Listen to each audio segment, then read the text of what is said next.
Hello, you all. This is me, Stevie B, coming to you live from the Lost Gardens of Heligan in wonderful Cornwall near to St Austell.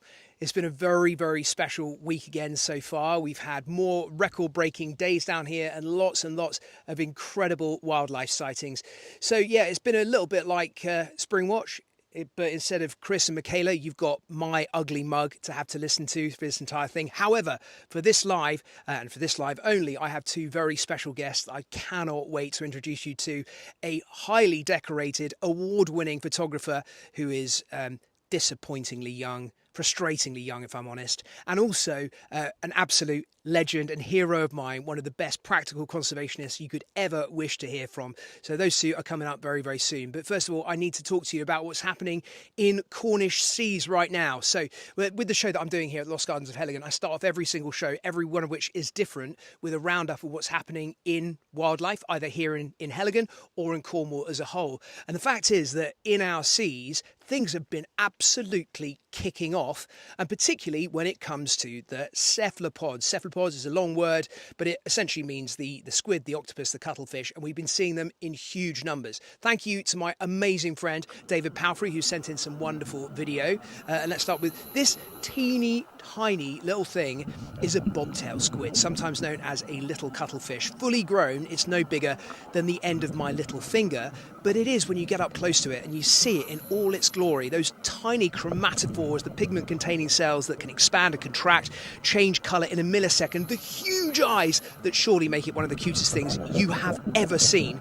And we were lucky enough to see one of these just last week in Selling Cove. My wife and little boy swam down, got right up close to it, and it did that! What looks like a little inky fart, and that is a cloud of ink that's used to disguise it. There it is, hanging in the water like that, because it's made up of snotty mucus. It hangs there, creating what's called a pseudomorph. A pseudomorph is effectively a phantom shape that a predator will focus on rather than focusing on the bobtail squid. Look at that! Isn't that beautiful? A miracle of miniature, and they're here in our British seas. Scale it up a little bit, and if we move on to the next image, which David has very, very kindly sent to us, again from Cornish seas, it's this. So this is its much bigger cousin. So these cuttlefish have been coming into our coves in recent weeks in really big numbers because they're laying their eggs. So mostly what we see from cuttlefish is the cuttlefish bone that's swept up on beaches from the long since dead cuttlefish. But this beautiful animal lays clusters of eggs, and those eggs are food for other animals. More of that in a second. But look at that, utterly hypnotic, able to change its shape and its colour in a millisecond, putting even a chameleon to shame. And then this. So I'm sure many of you, if you are wildlife lovers and you're here in the UK, then you'll already know about the bloom we've had of octopus in our seas. It mostly started last year, but this year has been just as awesome. The common octopus, there is nothing common about them. They are utterly dazzling, bewilderingly intelligent for an invertebrate. And then you see fish hovering around it, kind of hoping to get themselves a free meal as the octopus scoffs down things like crabs, burrowing into them with its parrot-like beak, injecting its venom, crushing and munching it up. And right now, those octopus are here in our seas, in the seas that are literally a stone's throw away from where I am right now. I was at the weekend diving with them off of Port Keris, and they are utterly dazzling. So why have we got so many of them in our seas at the moment, now rather than any other time? In all likelihood, the fact that our seas are warming now is having an impact. That's probably why we're getting, Atlantic bluefin tuna back in our waters in such numbers. And the bloom of octopus is probably the same thing. It's thought to be an extension of the Mediterranean population of octopus. Whatever, it is an absolute wonder. And any of you who are thinking about heading to the Maldives or the Caribbean to go snorkeling, forget that. Come and do it in England. Seriously, right now, when the seas are so warm, so clear and filled with life like that, is there anywhere better on the planet to go and see wildlife? That's a rhetorical question. No, there isn't. But the fact that we have these cephalopods in incredible numbers is bringing in something even more impressive, I would argue. And if I throw to this footage here, this is of the dolphin species that we are seeing most regularly now in Cornwall, the Risso's dolphin. So Risso's dolphin, a couple of years ago, if I'd seen even one Risso's dolphin in British waters, it would have blown my mind. And now they are probably the easiest cetacean for us to see. You can see them from shore. I'm getting images sent to me all the time of dorsal fins that are big, long, curved, what we would call falcate. And people saying, is this an orca? Am I seeing an orca? Well, no, you're not. You're seeing a Risso's dolphin here in huge numbers. You can see they appear to be almost white in appearance. That's because they rake each other with their teeth. It leaves these scars behind, which it leaves the animal looking almost ghostly white in form. We were the first people ever to film this. This is a whole bunch of Risso's dolphins coming head to head, blowing out bubbles as they do. And it would seem, most scientists have hypothesized, seeing this footage, that what this is those Risso's dolphins, before they dive, coming together almost like a bunch of athletes before a game, putting their hands in and going, "Go team!" before diving down into the depths to catch their dinner. And their dinner, well, that is cephalopods. There you go, tenuous connection. I brought it back there in the end, got there finally. But yes, the fact that we have so many octopus, cuttlefish and their eggs, squid in our waters right now is why we've got so many Risso's dolphins. And being able to head out somewhere like Mounts Bay and with almost 100% certainty say you're going to see Risso's dolphins, well, that is something pretty special indeed. I should say to all of you that we are going out now on, yes, thank you very much, Aaron. We're going out on Instagram, Facebook, Periscope, TikTok, but it seems the only way we're getting questions is on YouTube. So if you're on any of those platforms and you would like to ask me or either of my guests a question, please do switch to YouTube now. And, if you like and subscribe while you're there, then, that's all fine by me. So I'm going to try and answer some of those questions that have come in on YouTube. Aaron, what have we got? Have we got anything cool? So thank you, first of all, to everyone who is tuning in. Archie, Harry, Charlie, Finley, Jackson and Louis are watching on holiday in France. They've been rock pooling and found crabs and hermit crabs. I mean, you went to France to go and find rock pools? We've got the best rock pools in the world right here. What are you doing? But at the same time, bonjour et merci to all of you too. Judith asks, how many years have you been filming animals? It's a depressingly long time, particularly depressing when I introduce to you my next guest, who is frankly better at doing this than I am and is, well, we're not even going to get to how young she is. Hello, Stephen Crew. I am Noah. I'm a huge fan, 14 and a future conservationist and cameraman. What's your favourite conservation success story? Oh my gosh, you've set that up on a plate. My favourite conservation success story is about to come in this broadcast in a few minutes' time with my second guest, Ash, who is a legend, frankly. And so, yeah, stick to it because honestly, her story is going to blow your mind. I've got Idio Octopus asking, we saw Risso's dolphins in Falmouth. How long can they stay under the water? Good question. How long they can stay under, how long they do stay under are two very different things.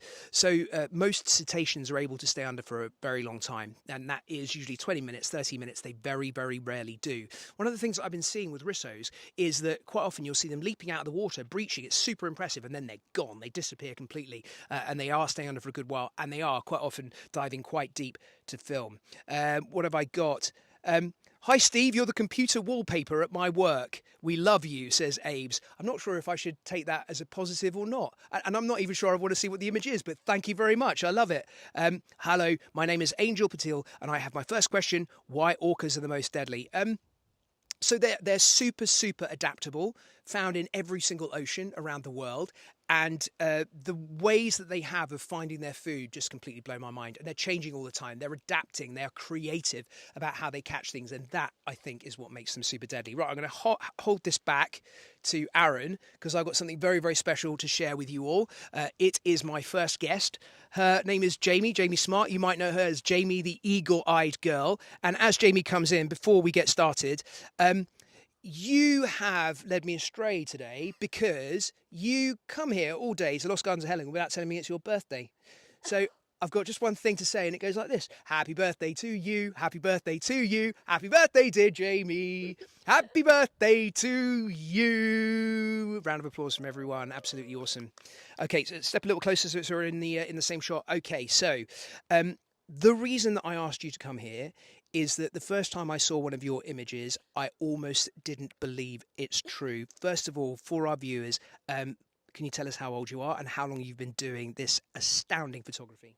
Okay, so my name's Jamie Smatt. I am an 11-year-old multi-award-winning wildlife photographer, and I have been doing photography for just 4 years now. Okay. So there's a lot of people out there going, "Oh, bless her, sweetheart, taking nice little photos." I'm going to show you some of those photos now, and I think it's going to completely change your opinion of everything to do with Jamie. Let's put some of the photos up, and as they go up, I'd love you. Oh, right, okay, so this one's really important. So this one was of a spider that we found today. So we actually had this in my live show here at the Lost Gardens of Heligan today. We filmed it on macro camera, had it up on the big screen. It's a very, very special one. Jamie took this photo in about 2 minutes. What can you tell us about it? So this image is of a wasp spider. This is a female because obviously the males are a lot smaller than the females. Obviously. Yeah. So I was photographing her on the reeds just not too far in the Lost Gardens of Heligan, probably about half an hour from now. So it was really special to see it because it's the first time I've ever seen a wasp spider like her. So it was just photographing her and showing her amazing stripes on her body, which give her her name. Yeah, I know. So there you go. That's the benefit of live. We turned it over super quick. Now, what have we got next? Let's see if we can roll another one of your awesome photos. Oh, my goodness. Look at that. Jamie, tell me the story of this astounding bird. So this is the puffin that I took on Skoma Island, my first time going there. We actually tried to book 2 trips to go there, but the first one got cancelled due to weather. So this was really special to actually be able to get on the island. And there were literally puffins everywhere. They were running over your feet and they were sleeping and preening like this one. So I was just trying to get different shots of the puffins that were all around me. I mean, it looks like it's hiding its beak inside its wing. It's glorious. 2 gannets, beak to beak. Look at that. A moment of magic and romance. What can you tell us about this? This one actually won the People's Choice category in the Crikey photography competition that's run. Crikey! Yeah, run in Australia Zoo by Robert Irwin. These 2 I took at Bempton Cliffs about 4 o'clock in the morning. It was really tricky because once I saw them, they didn't build up for long. So Dad actually held me up so I could shoot down the cliff to be able to photograph them before the light changed and they stopped build tapping. That is some awesome daddy-daughter combo going on there. Oh, yes. Nice. Next, this simply breathtaking. You know, a lot of people out there probably going to think that this is some kind of composite or something like that, but it isn't, is it? This was just one of those magic moments that is a 1 in a million. Yes, it was. It was actually the same morning as the gannets that we just showed. This one was me attempting to try and get a gannet pretty much in the sun because they were flying everywhere, going out to feed in the early morning. So I was just trying to capture them in flight, adjusting my settings to be able to capture this. And then I was able to get this one just off the sun. Yeah, I think I prefer that. I know the image that you were looking for, but Yeah. I prefer that.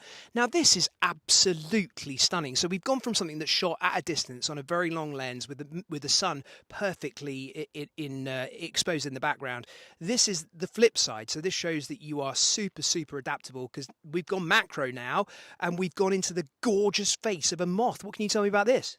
This one is the poplar hawk moth that I actually found in my garden at night. We rescued it.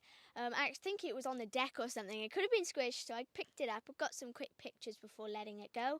I think this one was actually a stack of several different images, so I could get the detail of the fluffy antenna and then the scales that the moth has as well. Sensational. Moving on, what have we got next? We have, oh my goodness, stop it. That is absolutely glorious. How on earth did you manage to get that? That one won the 14 under category in the Crikey photography competition.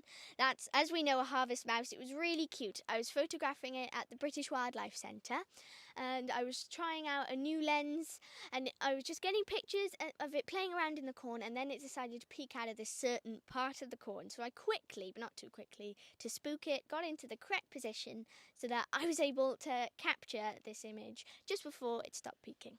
Exactly at its level as well, which is super, super cool. I mean, it kind of looks like it's gone, oh, hang on a second, isn't that award-winning photographer girl out there? Just a magical moment captured in time. So you have won an awful lot of awards. You mentioned there going out doing photography with Robert Irwin. How was that? That was amazing. That was actually part of the prize, to be able to photograph with him for an afternoon around the zoo.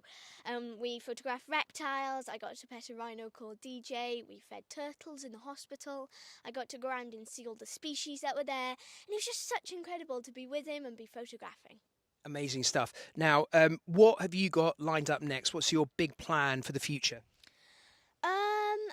Well, we're really busy at the moment, surprisingly. I'm doing a comic at the moment all about my pet jumping spider called Victoria, and it's about her going on her adventures and learning more about it. And then obviously tomorrow I'll be doing a talk. Very, very important. Anyone who wants to hear more, come on down to the Lost Gardens of Heligan, because Jamie will be one of my heroes of Heligan on the stage answering, I mean, probably pretty much the same question she's doing now, if I'm honest. You know, I'm not very inventive. But yes, there'll be lots and lots of other conservation heroes as well, and you'll get to see lots more of Jamie's work. Now, the last thing that I ask everybody who comes on this live and also on the stage tomorrow is, what do the folks out there who might want to be the Jamie of the future, what do they need to do? I mean, the biggest tip that I give is just get out there and see what wildlife you can find, because you never know what you're going to see. And I even have a motto, which is stay eagle-eyed, because you'll never know what you'll find. And it's just getting out there, learning about the wildlife that you're so passionate about, and then just trying to get good pictures of it, and then you're learning more about it at the same time, and then also adapting with the subject and learning more about your kit. Absolutely sensational. I was going to ask my friends here to give a massive round of applause for Jamie, but then I just remembered that we're going to go out and try and film beavers this evening together, all together, and the beavers are just back there. So we don't really want to have a loud applause because we'll scare them off before we even go there. But I have to say a massive thank you, and I can't wait for you all to inspire all the youngsters tomorrow here at Lost Gardens of Heligan. Thank you so much, Jamie. Thank you. Right, okay, we're going to do a few more questions now before I head on to my next guest, who you don't want to miss because she's absolutely epic. Someone's saying they've spotted and filmed Risso dolphins from Wolf Rock Lighthouse. Do the marks on their bodies come from squid also? That's keeping alive. Oh my gosh, you epic people. I'm so chuffed that you've written into this. This is amazing. You guys do an incredible job. So the marks on their bodies come from rake marks from other Risso's dolphins. They only have teeth in one jaw, and the most mature males, because they're the ones that have the most fighting, are the ones that end up with that white and grey ghostly shape. My name's Flynn, aged 9. Please could you rate how deadly a Komodo dragon's venom is out of 100? It's not particularly fast acting, but it can take down some of the very largest animals taken down by any venomous creature. So I'm going to give it a 70. Mr. and Mrs. Reed, where did this love of animals come from, and when did it become a career? I'd love to get my boys into wildlife as a career, but don't know the best pathway. I mean, I've just stood here with an 11-year-old who is a fully fledged professional photographer, and, you know, probably started off with nothing more than clicking on a phone. And I think that is a real inspiration and a real lesson. You know, learning how to be curious, how to look at wildlife and nature and the world around you as something that needs to be explained, as something beautiful, is in itself an incredibly valuable thing. Hi from Fraser, 9, and Spencer, 6. What's your favourite animal? My favourite is the orca, which is absolutely wicked. What else have I got here? How do I get so close to beautiful animals? Oh, most of the time it's by, doing what I would call wildlife rules. In my family, we call it wildlife rules, which is being calm, being quiet, not wearing really sort of loud clothing, and just going in super calm and casual and confident, and it tends to work. Right. Okay, I have one more. Oh, someone saying that they've seen Jamie on Blue Peter. Oh my gosh, she was on Blue Peter too. How wicked is that? I mean, gosh, you've done so many things. You've seen Robert Irwin, David Attenborough, Blue Peter, and then you come on this nonsense. It's a massive downgrade step. Sorry. Okay. Jamie, someone wants to know, what camera do you use? And beautiful photos. What camera do you use, Jamie? Oh, Jamie's coming running back into shot. I use Nikon Z9 body. Nikon Z9 body. And then a whole myriad of different lenses. A myriad of different lenses. My gosh, even a good vocabulary as well. That's so frankly intimidating. Hello, mate. You was my childhood idol, says Doggy Mad. Well, thank you very much. And what else? Okay, right. So what I'm going to do is I'm going to introduce to you all my next guest. So Jamie is an image of the future of wildlife photography. This person is the future of conservation. So all the way from India, I can't believe she's travelled from India to be here at the show and to do this live with me. Come on over, Ash. This is Ash Kapoor, and Ash is, to my mind, one of the greatest pragmatic conservationists in the world today. A nice little silent round of applause because of the beavers for marvellous Ash. Ash, tell everyone where you were just a couple of days ago. I was all the way in Calcutta, far away from Heligan. Amazing. Now, Ash, your Catapults to Cameras scheme, film project is just phenomenally inspiring. Can you let everyone know what it's all about? So, really close to where I grew up, which was in West Bengal, about 2 hours from Calcutta, there's this massive hunting festival that takes place. I only found out about it a few years ago, and it really broke my heart. And when I went to actually see it, I couldn't believe what I was looking at. There's this hunting festival that takes place on a scale of like 100,000 people come out and go out on certain days of the year, and they hunt everything that they see. Now, this hunt is not for food, and it's not for money. It's a blood sport. And during this blood sport, they kill everything from big mammals to the tiniest birds from their nests. So it's actually crazy. But also what's really sad, apart from the massacre of wildlife, what's really sad is when I went for this thing, when I went to see it, I saw little kids were part of it. And I realized, hang on a second, kids are being taught to hunt animals. So I went to one of these hunting villages later and realized that the problem kind of starts in childhood. So when these kids are about 3 years old, they're given a catapult. And they're taught from a very early age that all wildlife is a target. So animals are targets. So they learn to just, whenever they see a bird, they just shoot it with their catapults. It's something that they're taught. But when kids are taught one thing, they can be taught something else. So that's when the idea kind of came to me. I said, hang on, if they've been taught this, what happens if we just take a group of boys as like a initial pilot project, and what happens if we give them cameras instead?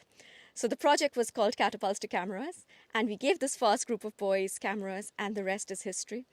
The transformation was absolutely epic. They just went straight from hunting wildlife to, like, once you've looked through that camera and you've fallen in love with that animal because, you know, it's a subject of beauty and it's something you've learned to love because you're seeing the magical side of it, they can never go back to actually hunting.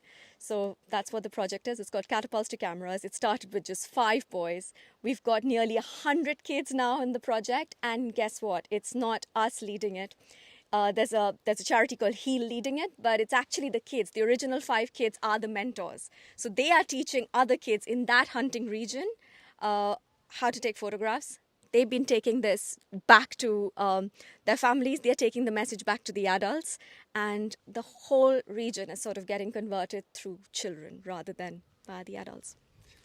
Can I ask? I mean, it's a perfect idea. It's perfect, pragmatic, tangible conservation.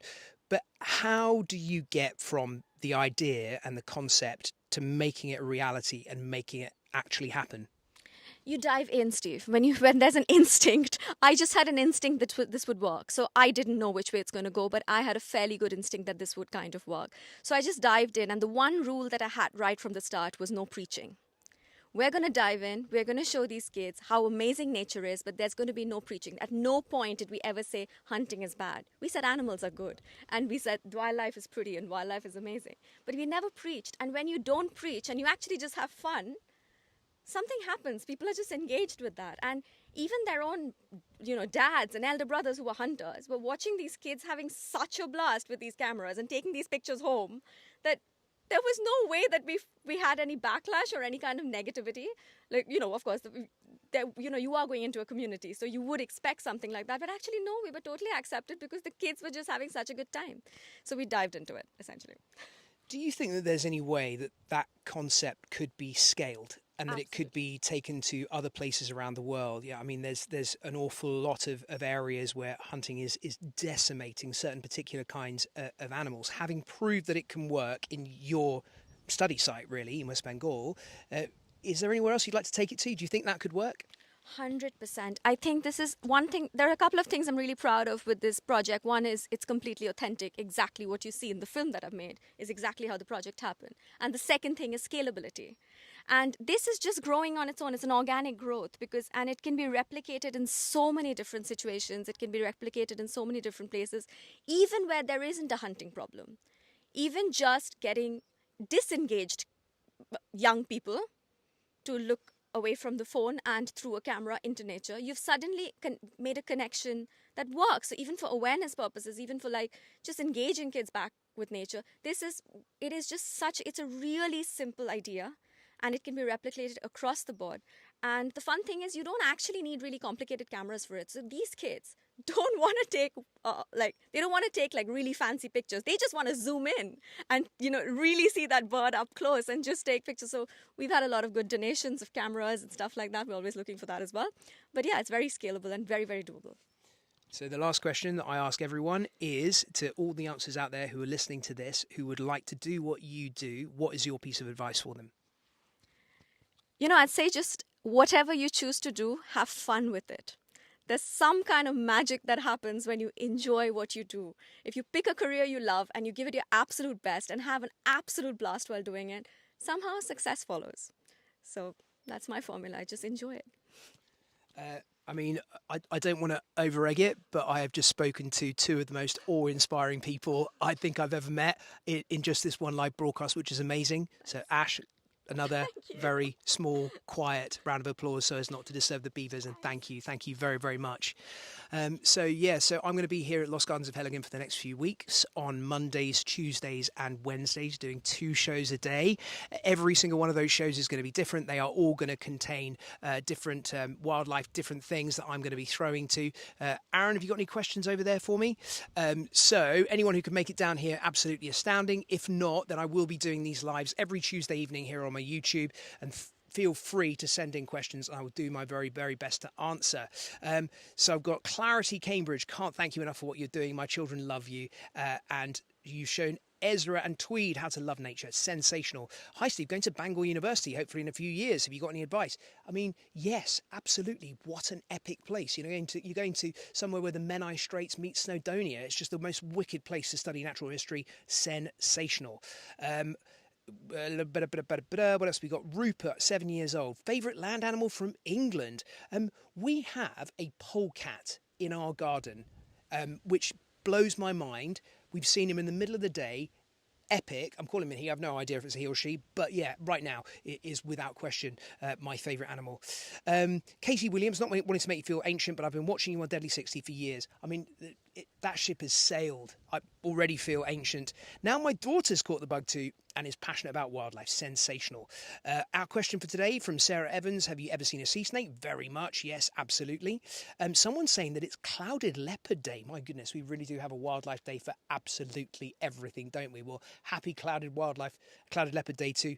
Well, I guess the clouded leopards. Yeah, amazing. Lila has a joke for you. Why do rhinos not play in the savannah? Because there are too many cheetahs. Nice. I love it. Someone saying, are you wearing trousers because you split your shorts again? Actually, yes. I was warming up for the live show earlier on doing squats, and I split my trousers. Again, hello from Mila Rose, my favourite encounter in Scotland. Oh, Outer Hebrides with minke whale. Unbelievable. Hello from Jensen. Favourite was a seal in Compton Bay. Most surprising animal encounter I've had. Grey seals here in this country are just the most wicked thing to swim with. They are absolutely phenomenal. Tom and Ellie, what's the favourite bird you've seen in the Lost Gardens of Heligan so far? We've seen some very cool things. There have been hoopoe spotted here in the last couple of days, which is just wicked. And Abigail 5, coming to see you soon. One animal you've not seen but would love to see is going to be the narwhal. I would say the narwhal from the Arctic is just the absolute animal we've wanted to see but haven't managed to yet. Joel and Ethan are wishing me big love and luck going to see the beavers this evening with Jamie and with Ash.